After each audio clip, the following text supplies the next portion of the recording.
So let's talk about like what creates these shapes, okay?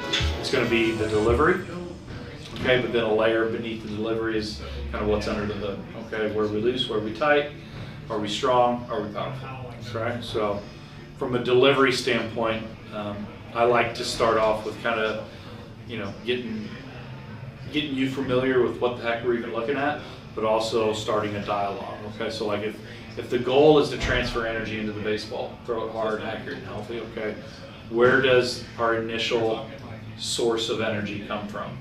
Like in your delivery, like where does it start? The ground, okay? As we lift our leg, we start to build some potential energy, usually in the form of a little bit of linear energy away from the rubber, okay? As we move down the mound, it picks up, then our hips start to rotate, okay? And then our hips will stop, our trunk will pick it up, trunk will stop, arm is picking it up, okay, and ultimately it's getting into the baseball. So there's some overlap between those segments, but that's the general flow, okay? We pick up our leg, goes through our lower body, our trunk, and then through our arm into the baseball. So this first graph tells that story, okay? It lets us know, is it going with good order? Is it going with good timing, good speeds, okay? It's going in the correct order, okay? The speeds of the arm are fine, okay? We're not rotating fast enough, okay? You're at 961 degrees per second. You know, from our data sets, like 1100 plus is a good place to be, okay? And so we have to figure out, okay, you know, why aren't we able to rotate faster? Is it just a capacity issue? Like we're not like powerful in that plane of movement, okay? But also we go one step backwards from there. Also see that like peak pelvis velocity happens, you know, almost 50 milliseconds after your foot gets in the ground. So you think about it in terms of like everyday life, 50 milliseconds, not very much, but in terms of the delivery, that's a long time. Okay, from the time your foot gets into the ground to the time your hips actually start to decelerate.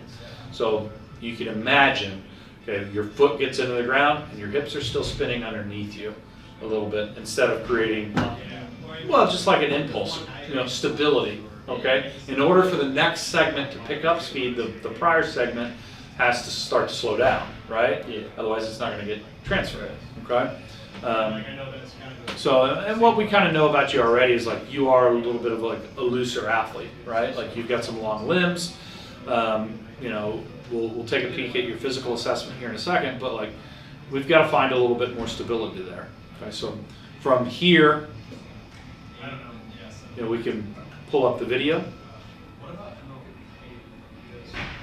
We can watch it from behind at full speed. Flip it over to kind of a side view here.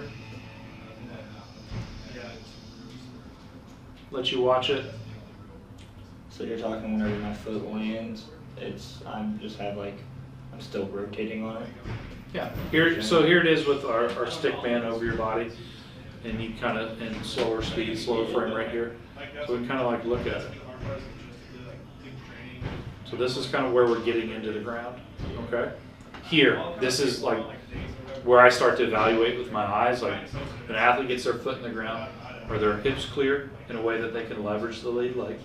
Is their trunk stacked and closed in a manner that allows space for them to accelerate into that lead leg? And then is the arm loaded on plane and on time? Okay? And so like aesthetically, like you're not in a terrible spot, right? Like you're checking off a lot of those boxes, but as we watch how things kind of unravel, we can see how much movement actually occurs just with our eyes here, to where this is where we get in the ground. Now you watch the front knee continue to advance, the hips continue to open even more, and all the while that's happening, look at the upper body. It's getting unraveled now too. It's like you've got enough hip-shoulder separation. Now the data suggests that you don't time it up well, okay? Like your biggest stretch is actually happening before your foot gets in the ground, okay? So are you familiar with archery or shooting a bow? Yeah. Okay, so we want to shoot an arrow with our best velocity, okay? We draw it full draw, and we let go from full draw, right? Yeah. Well, creating our hip-shoulder separation early, prior to our foot contact, and then losing it as we get in the ground is kind of like going to full draw, Releasing. letting up a little bit, and then releasing the arrow.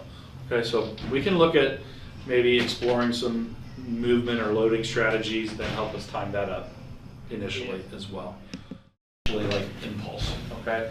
So like a simple cue right off the bat is like, I'm gonna ask you to clear the hips, okay? Or let your lower body open up, okay? Don't resist that as much, because essentially what's happening, our foot's getting the ground, and you still have so much distance to cover to actually get to a point of stability in that front So hip. like my stride is just short? Or, No, I'm sorry. I would say in terms of like your hip, so I'll give you a visual. Yeah, sorry. No, it's okay. Right-handed.